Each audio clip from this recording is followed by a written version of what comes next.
You sit in the driveway. The engine is off. The metal block of your car ticks as it cools. Tick, tick, tick. Rhythmic, relentless, like a countdown timer in your skull. The evening heat is thick. It presses against the windshield. You do not roll down the window. You do not move a muscle. Your hands grip the steering wheel at 10 and 2, knuckles white, palms slick with cold sweat. You stare ahead. The house looms in the twilight, a 2-story fortress. The living room windows glow with a warm yellow light. She is in there, your wife, the auditor of the joint checking account, the predator of unnecessary expenses. Sitting in the passenger seat next to you is the contraband, a cardboard box, long, rectangular, heavy, 4 feet of gilt, tape intact across the seams. Inside this box is Japanese steel, a set of irons, $3,245 plus tax, unsanctioned spending. You swallow hard. Your throat is dry.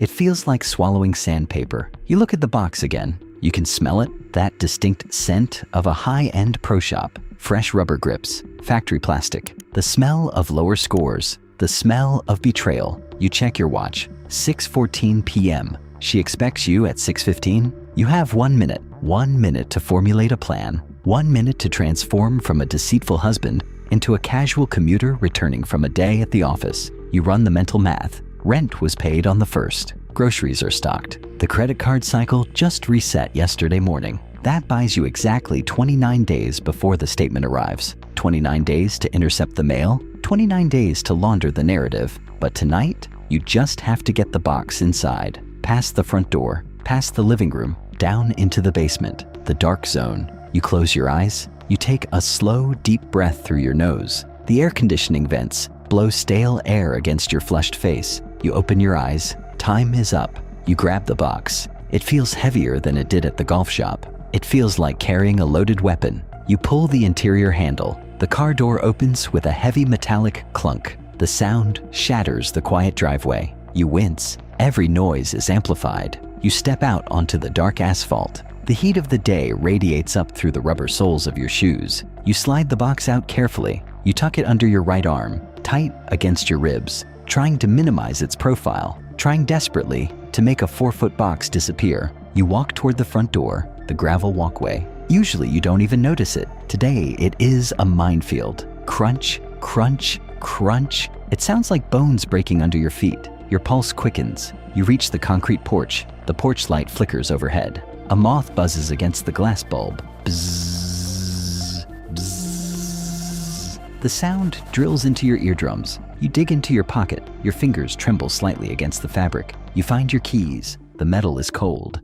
You select the house key. You slide it into the deadbolt. You do not push it. You ease it in. Slowly, you twist your wrist. The tumblers align. Click. It sounds like a gunshot in the silent evening air. Your breath hitches. You freeze. You wait for a shout from inside. Nothing. Just the muffled drone of a television set. A reality show. The perfect cover noise. You push the door open, just wide enough to slip your body through. The sudden blast of central air conditioning hits your sweat-soaked shirt.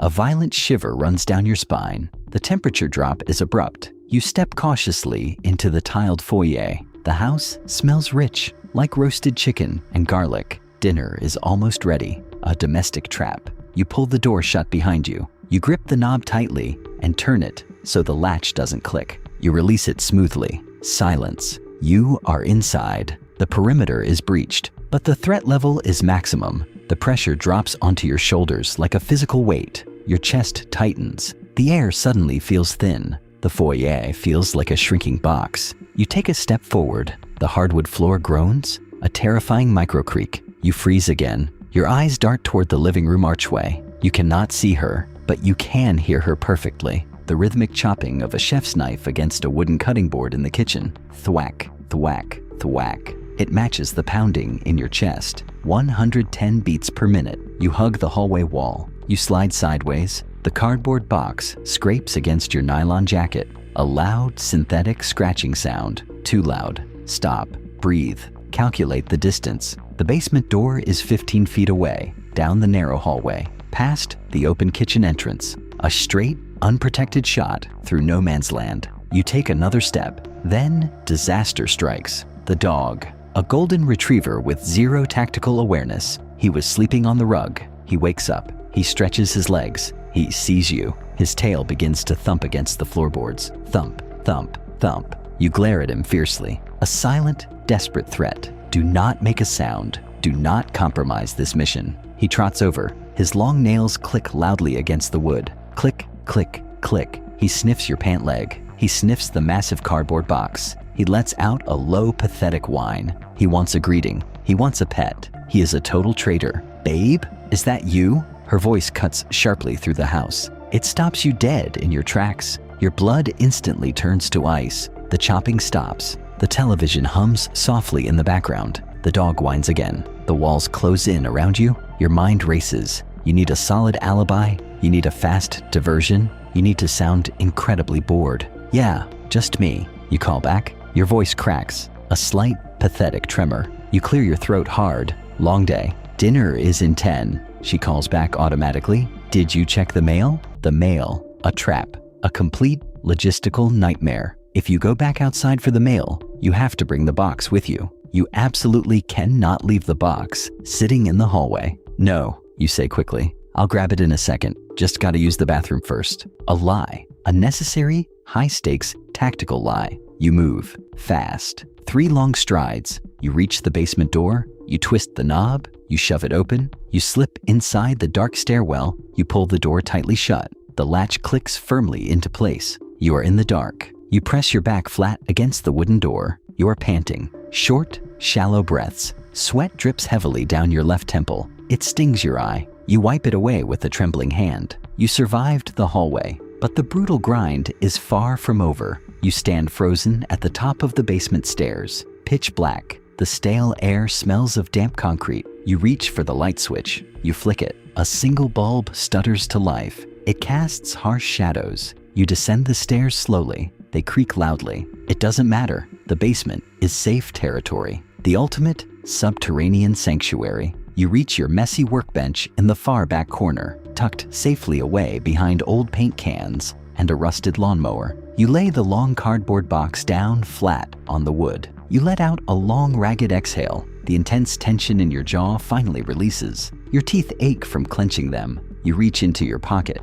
You pull out a metal utility knife. You slide the razor blade out. A sharp, metallic snick. You press the cold steel tip into the heavy packing tape. You drag it down the center seam. The ripping sound is loud in the empty basement. It bounces off the cold cinder block walls. It sounds exactly like victory. You fold back the thick cardboard flaps. Bubble wrap. You tear through it frantically. Your fingers are clumsy, desperate, sweaty. And then you finally see it. The exposed steel. You reach in. You grab a club. The 7-iron. You pull it smoothly out of the packaging. You hold it up high to the harsh light. The forged Japanese steel brilliantly gleams. Perfect, uninterrupted lines. The custom milling on the face is aggressive, precise, dangerous. You slide your hands slowly down to the grip. The custom rubber is fresh, perfectly tacky. It grabs the skin of your palms. You interlock your fingers instinctively. You settle into your natural stance, right there on the hard concrete floor. You waggle the club,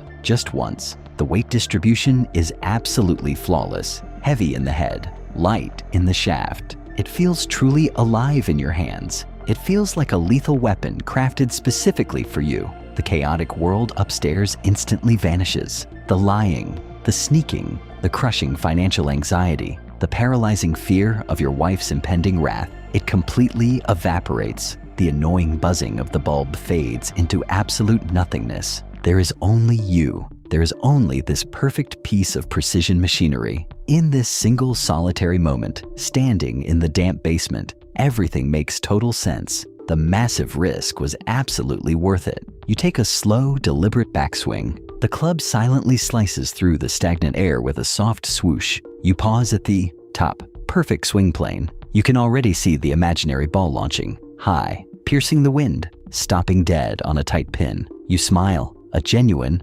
unburdened smile. The trance breaks. Reality rushes back. The basement feels cold again. You look at the 7-iron. You love it. You fear it. You carefully place it back into the box. You arrange the bubble wrap. You fold the cardboard flaps down. You push the heavy box deep under the workbench, behind a stack of old tires. You throw a dusty canvas tarp over it, invisible, concealed, safe for now. The immediate threat, is neutralized. You walk heavily back up the creaking stairs. Every step feels heavier now. The adrenaline fades, leaving behind a hollow exhaustion in your bones. You open the door. You step back into the brightly lit hallway. You walk into the kitchen. She is at the stove, stirring a pot. "Everything okay?" she asks casually. "Yeah," you say softly. You walk to the sink. You turn on the faucet. Ice-cold water rushes over your hands. You stare out the window. The backyard is pitch dark. "Just a long day," you repeat. You survived the initial assault. The lie is cemented. But as you stare into the dark yard, you know the truth. The real game hasn't even started yet. Tomorrow morning, you have to somehow sneak them into your golf bag.